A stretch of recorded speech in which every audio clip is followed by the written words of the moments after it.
entrando no ar mais uma edição do Casa das Palavras, o programa de livros da TV Câmara. Hoje estamos aqui no estádio Mané Garrincha, que foi construído para a Copa do Mundo de 2014 e agora está recebendo a terceira edição da Bienal do Livro e da Leitura de Brasília.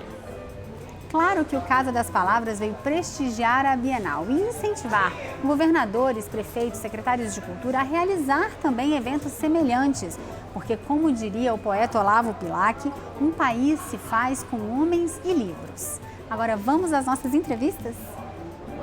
O gaúcho João Gilberto Nol é um daqueles escritores difíceis de definir. Seus personagens estão à margem da sociedade. São azelados, prostitutas, loucos. É um escritor do drama individual e escreve no presente. Afinal, quanto tempo de vida temos pela frente mesmo?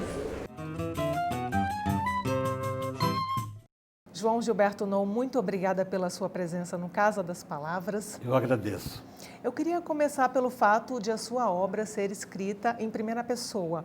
Alguns personagens, inclusive, se parecem muito com você, porque são escritores, são autores. É uma obra que retrata o personagem como autor ou não? Eu acho que não. Eu acho que realmente não é biografista o meu trabalho. Não é? Mas realmente existe um ser humano aí que habita dentro de mim, não é? Que é um alter ego e que ele existe e vara por todos os meus livros. E por todos os personagens. Por todos os protagonistas, pelo menos, sabe? Sim. E esse homem realmente, ele tem momentos diferentes. Ele, num livro como A Fúria do Corpo, ele é mendigo, vive uma história de amor lancinante com uma mulher mendiga também. Já realmente, em outros livros, ele é escritor, como você falou, ou é ator. Eu gosto muito do personagem do ator, não é? As possibilidades de recriação da vida de um ator. E atores em crise, mas atores. Sim, a questão central, pelo que me parece, é sempre o drama interno que esses personagens têm. Uhum. Sejam eles atores, autores, prostitutas, mendigos, eles sempre têm alguma angústia interna a ser resolvida. É aí que realmente esse personagem seria o mesmo em todos os livros, porque a alma deles é a mesma, não é? A angústia deles realmente é a mesma. Realmente, essa necessidade de algo mais, esse sentimento de insuficiência que eles têm. Eu imagino, então, que você foi buscar uma das suas referências em Nelson Rodrigues, porque eu estou vendo muito do Nelson quando você me fala da questão do cerne do drama humano, de que todo humano tem sempre a mesma angústia, sempre a mesma explicação pelo seu desenvolvimento, e que são questões que não estão na capa, digamos assim, não estão à vista para a maioria das pessoas, são questões bem guardadas lá dentro. Ah, sim, realmente. Em primeiro lugar, eu sou realmente amante do Nelson Rodrigues, né? Gosto muito, mas realmente há uma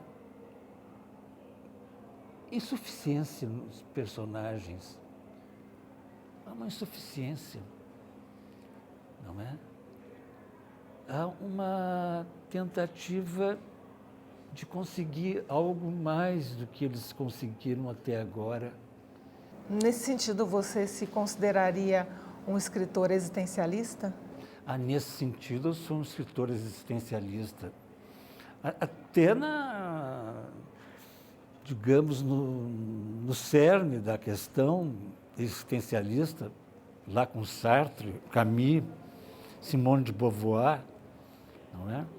Na minha adolescência, eles eram heróis, mais do que escritores e filósofos, não é? Memórias de uma Moça Bem Comportada, de Simone de Beauvoir, é um livro-chave para mim. Eu também queria aquela liberdade que ela demonstrava no livro. Realmente é isso. É uma tentativa de fazer do drama humano um picadeiro literário, não é? Existe um pouco de terapia nessas escrituras, nesses personagens? Alguma coisa de catarse? Eu acho que sim, porque realmente eu trato do que é silenciado, do que não é dito socialmente. É uma frase que você volta e meia diz quando é entrevistado, eu queria que você explicasse essa frase aqui. Você diz: escrevo porque vou morrer. Ah, sem dúvida, realmente eu escrevo porque eu vou morrer, porque senão realmente para que escrever? Para que deixar alguma coisa? Não é? Eu escrevo porque realmente um dia eu vou deixar de existir e pelo menos tem algumas páginas. Aí, se alguém quiser ler ainda, estão vivas. E qual seria o seu processo de produção da sua literatura? Porque alguns dramaturgos, alguns autores, escritores, eles já sabem exatamente para onde vai a história. Quando você senta no computador, o seu processo é fechado ou é uma obra aberta? Eu vou num sentimento de completo vazio, eu não sei o que vai sair. Eu escrevo compulsivamente. Realmente eu jamais sei como será o final da história. Não é? Quer dizer, o que me faz desenvolver o enredo é o ato da escrita e não premeditação, né, prévia. E o que leva um personagem para um lado ou para o outro? Esse choque constante da escrita, eu acho que é isso, não é? Realmente, eu não deixo por menos no sentido de que realmente a história se faz no caminho. Eu não sei exatamente o que faz com que um personagem vá para cá ou para lá. Aliás, eles são muito errantes. São personagens extremamente errantes. E é uma história que é construída de supetão, de uma vez só? Quanto tempo demora esse processo produtivo? Quando é romance, demora bastante. Demora 1 ano, 1 ano e meio, 2 anos. Quando é conto, é mais rápido. Quando conto, é uma explosão. Você pode falar um pouquinho sobre esse processo de explosão? Eu não sei se eu sou muito calado e realmente eu preciso me expressar. Eu tenho uma necessidade incrível de expressão, não é? Que é demonstrada no meu trabalho literário. Você diria, por exemplo... Então, explosão é justamente essa coisa inominável, que não tem outra palavra senão esta explosão, essa coisa que faz com que você realmente projete para fora de si um sentimento, tipo um artista plástico, abstrato, não é? Eu vejo Pollock aí, projetando tintas, não é? E eu escrevo um pouco assim, projetando o que eu mesmo não sei muito bem o que seja, não é? Eu realmente sou um escritor do inconsciente. Eu escrevo com o inconsciente. E por que a maior parte dos seus romances, eles têm um cenário, digamos assim, solar? Existem histórias que se passam em Copacabana, por exemplo. Uhum. Mas os personagens, eles sempre têm um lado sombrio. Uhum. É de propósito esse paradoxo nas suas obras? Eu adoro o sol, não é? Eu adoro o verão, adoro calor. E realmente eu acho mais trágico o verão, sabe? Essas paixões dentro de um ambiente solar, eu acho que funcionam melhor. né, em conexão com esse lado sombrio, essa dialética aí, eu acho que realmente funciona bem. A ambiência solar, por um lado mais sombrio, mais carente de luz. Existe alguma mensagem que você queira passar com esses personagens tão sombrios, personagens que vivem em asilos, desinstitucionalizados, mendigos? Desfamiliarizados. Exato, sem nome. Existe alguma mensagem para a sociedade de mercado que a gente vive, que você queira passar com esses personagens? Não existe uma mensagem, não. Agora, pode resultar em mensagem o que eu escrevo, mas não é alguma coisa premeditada, não é? Eu não penso no leitor quando eu estou escrevendo. Penso no leitor numa segunda fase, que é uma fase mais de construção, de distanciamento, de realmente limpar o texto, burilar o texto, não é? Aí eu penso no leitor, sim, eu quero fazer o melhor para ele, não é? É um lado mais racional da criação aí, porque a primeira fase realmente eu quero escutar o meu inconsciente, escutar aquilo que eu não estou acostumado a escutar. É uma fase barroca. Excessiva. Claro que resulta num processo excessivo. Gilberto, só para a gente encerrar a nossa entrevista, você ganhou um prêmio muito importante, que é o Prêmio Jabuti, já publicou mais de 15 livros, entre romances, contos, inclusive a literatura para o público infantil. Alguma obra na gaveta? Eu estou escrevendo um romance, sim, mas tem muita estrada pela frente. Está muito embrionário ainda. Muito obrigada pela entrevista, Obrigado João Gilberto a você. Non. Vamos fazer um breve intervalo. Daqui a pouco, mais uma entrevista realizada aqui na terceira Bienal do Livro e da Leitura de Brasília. Mas antes, vamos ouvir o que os nossos deputados têm a dizer sobre livros. Eu sugiro para a leitura a epopeia portuguesa Os Lusíadas, de Luís Vaz de Camões. Ele conta a história do descobrimento dos caminhos marítimos para as Índias, feito pelo Vasco da Gama. E também outras histórias importantes de Portugal. Eu queria indicar o livro O Pastor, de Frederic Forsyth, sobre um resgate misterioso de um acidente aéreo. Livro interessante e que cada um vai chegar e vai tirar suas próprias conclusões.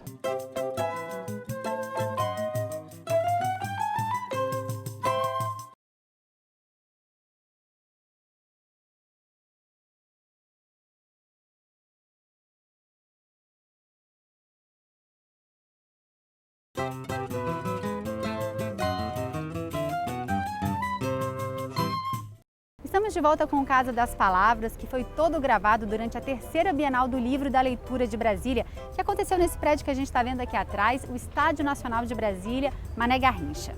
E o assunto agora é televisão.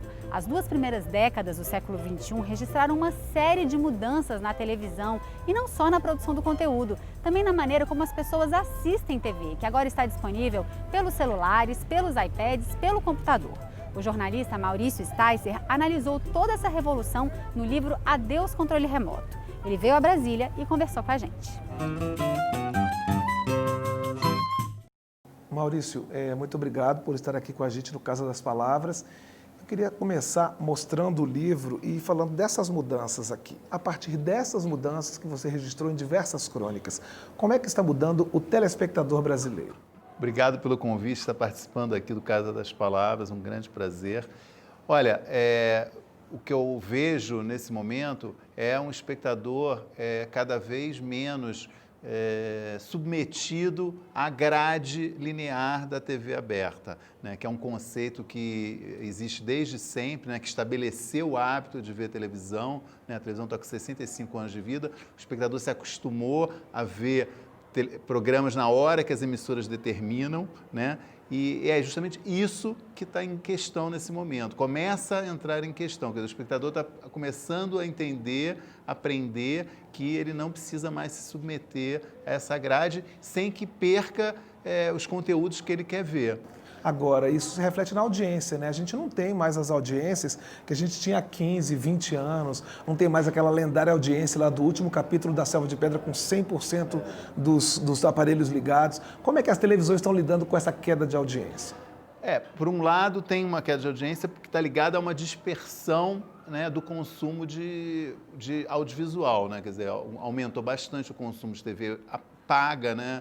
Aumentou o consumo de outras formas, né, de streaming, está começando a influir, as pessoas estão fazendo outras coisas, estão vindo para ver jogos online, quer dizer, diminui a televisão aberta como objeto único, né, de consumo. Por outro lado, o volume de pessoas vendo não diminuiu, quer dizer, a audiência em números percentuais, hoje a novela principal da Globo, sei lá, dá 30 pontos.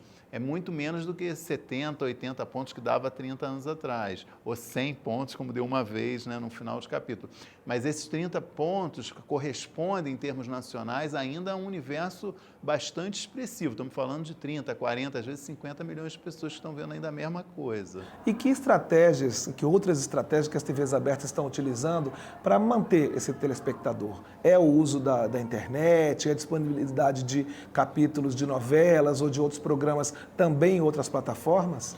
Isso está começando, né, a ficar bastante claro que algumas emissoras, especialmente a Globo, que é líder, estão se preocupando com essa questão, né? A Globo lançou em 2016 um novo aplicativo para você consumir a televisão via internet, né, o Globoplay, e tem feito já algumas estratégias que você vê que estão tentando capturar exatamente esse espectador que não quer mais ficar sentado no sofá esperando a hora de ver o programa, né? Essa série, por exemplo, Supermax, né, uma série de ficção científica que passou no segundo semestre de 2016, são 12 episódios. Ela colocou de uma só vez os 11 primeiros episódios na internet, para quem é assinante do serviço dela. Isso é uma revolução dentro da história da Globo, né? É quase um Netflix, né? O Netflix colocaria os 12. A Globo ainda colocou só os 11 na esperança que o último episódio ela vai obrigar o cara que viu os 11, por acaso, pela internet, ele vai ter que ver na televisão, né? Mas isso mostra realmente um esforço grande de tentar atender um novo espectador, né? Então, quer dizer, as emissoras não estão vendo mais a internet como uma concorrente, mas como uma aliada. Ou não? Ainda não dá para dizer isso? Eu acho que não dá para dizer isso. Eu acho que a Globo está muito à frente das demais, né? Eu acho que as outras emissoras de TV aberta, as grandes, né, nacionais, ainda estão bastante atrasadas, né? Maurício, muita gente ainda reclama do baixo nível de parte da programação da TV aberta, né? E uma busca de audiência a qualquer custo. Você acha que essas mudanças podem também melhorar o nível da TV? Podem obrigar as emissoras a correrem atrás disso? É uma boa pergunta, uma reflexão difícil de se fazer assim, né? Quer dizer, eu acho que eu discuto bastante isso no livro que eu trato. Que de um lado, o futuro já começou, né? Que são essas opções hoje que você tem de ver televisão de novas maneiras, né? E por outro lado, um atraso persistente que é justamente a programação de baixa qualidade. O que explica, eu acho, essa programação de baixa qualidade? Ainda é uma ideia de que a TV comercial brasileira depende de audiência, né? Os executivos das emissoras precisam mostrar números de audiência para vender publicidade. E, quando não estão conseguindo fazer isso com programas interessantes, fazem com qualquer coisa para levantar audiência, né? Acho esse um conceito realmente ainda vigente, né? Ainda funciona aparentemente em alguns casos, né? Você vê que algumas emissoras ainda fazem muito isso. E não sei te dizer, quer dizer, até que ponto você consegue oferecer em outros lugares.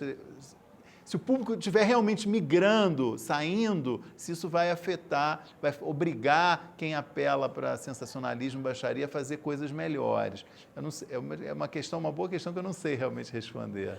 A gente está falando só da TV aberta, mas e a TV a cabo? Ela também sofreu um baque nos últimos anos, né? Com concorrências novas. Como é que a TV a cabo está se modificando para atender essas novas exigências?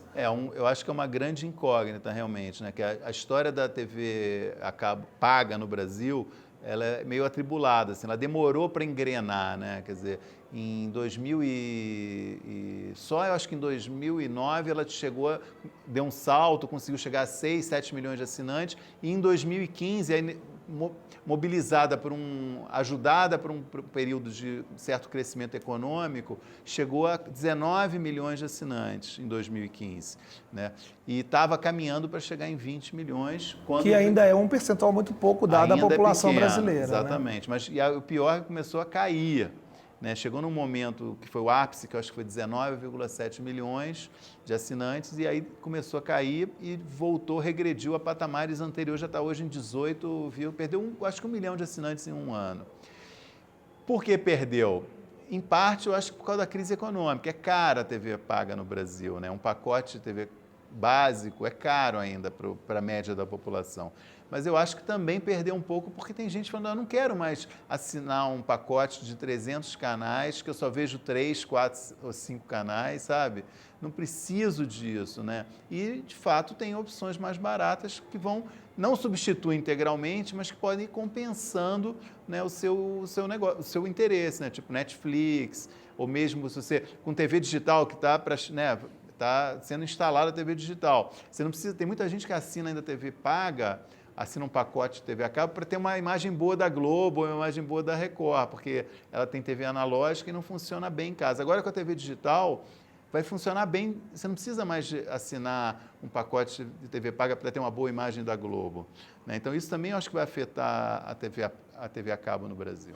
Você coloca no seu livro uma questão interessante, você questiona se há um excesso de oferta, né? Com tudo isso que a gente viu, você acha que tem mesmo? E você acha que o telespectador, às vezes, ele não consegue saber como escolher, ele não tem informação prévia sobre aquele conteúdo? Como é que é agir diante de tanta oferta?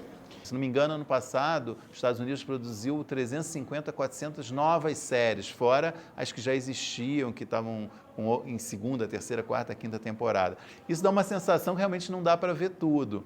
E às vezes é angustiante, se você acompanha esse mercado, você fica vendo, está saindo essa série, está saindo aquela, está saindo... E você dá uma sensação ruim que, eu quero ver tudo e não vou conseguir, não vou ter tempo, né? Por outro lado, eu acho que a TV está cada vez mais segmentada.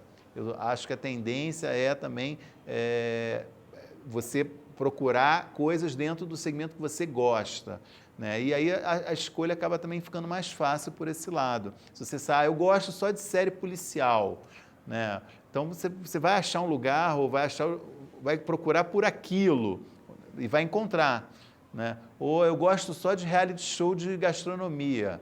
Você tem um canal hoje na TV a cabo que só passa reality de gastronomia. Nosso produto mais tradicional, novelas. Como é que as novelas estão se adaptando aos novos tempos? Não é porque é isso, produto seriado, que as pessoas viam todo dia, exato, na hora que ela passava. Como é que as pessoas agora estão se comportando diante das novelas? Eu acho que realmente quem está sofrendo muito o baque, né, desse período de transformações são as novelas, né?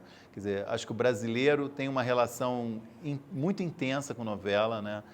A novela, ela não foi inventada aqui, mas ela foi desenvolvida, ganhou uma cara brasileira, né, nesses mais de 50 anos que tem novela no Brasil, né? O brasileiro adora isso.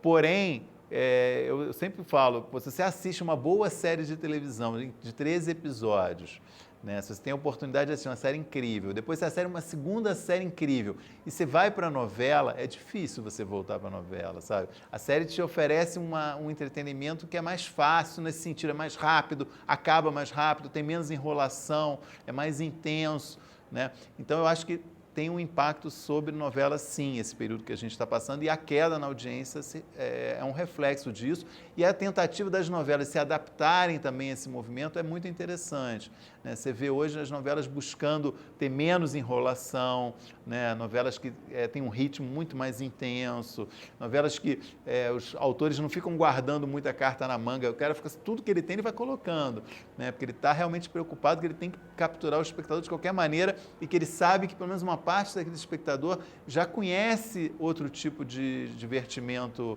de entretenimento audiovisual e não vai ficar ali sentado esperando a novela.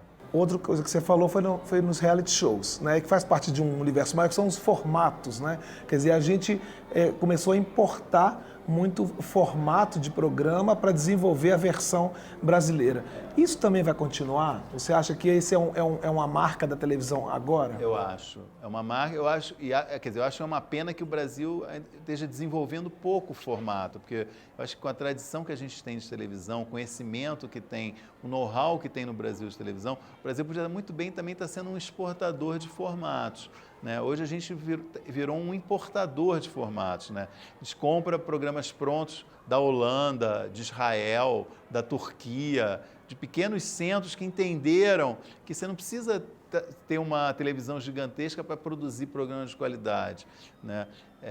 Acho ruim que a gente não esteja fazendo. E acho ruim que também a gente esteja simplesmente reproduzindo coisas fazendo versões de programas que tem no mundo inteiro. Acho um sinal assim, ruim para a diversidade da televisão, né? Quer dizer, você vê, sei lá, vamos pegar o MasterChef, por exemplo. Você vê um MasterChef brasileiro, um MasterChef australiano, um MasterChef colombiano, um MasterChef americano, tudo igual. Né? Ou, sei lá, esse de The Voice, que tem na Globo. São programas idênticos, né? Com cor local, mas é uma coisa esquisita, né? Acho que perde um pouco a graça da diversidade que é a televisão, né? Maurício, muito obrigado pela sua participação aqui no Casa das Palavras e sucesso para o livro Adeus Controle Remoto.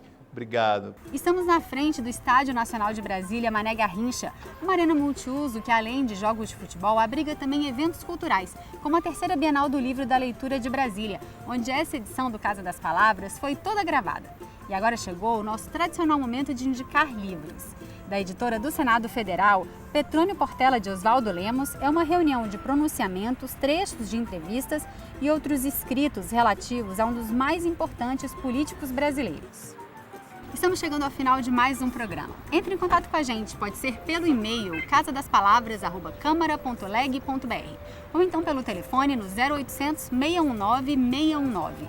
Lembrando que você pode assistir a qualquer episódio do nosso programa em câmara.leg.br/Casa das Palavras.